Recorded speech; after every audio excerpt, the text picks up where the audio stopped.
છે, પાછું એવું જોડવા આવીશું મેરડી.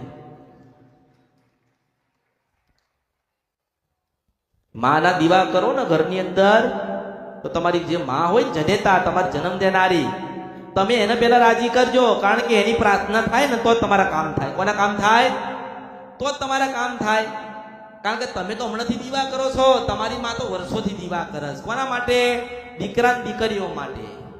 અને પહેલો દીવો કરો ને ઘરની અંદર, પહેલો દીવો તમે કરો તો તમારી કુળદેવીનો કરજો. કોનો કરજો? પહેલા કુળદેવીનો કરજો. પહેલા ખબર હોવી જોઈએ કે કયા માતાના દીવા ક્યાં શોભે છે. પગની પાયલ હોય કાનમાં પહેરાય, કાનનું હોય પગમાં આવે, એટલે કહું છું કે ઓળખો તો ઓળખાય ને. આ બધી સમજણ આલવા બેઠી છો અને હું તમને જ્ઞાન જ આલવા આવી છું.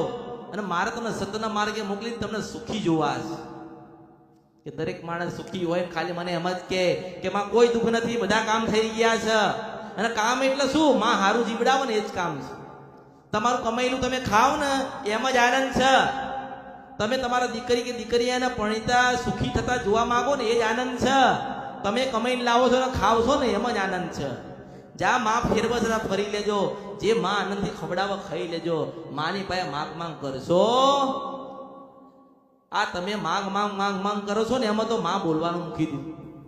નકર તમે સાંભળ્યું છે કે તમારા ઘરે માં પડદે વાતો કરતી હતી ને.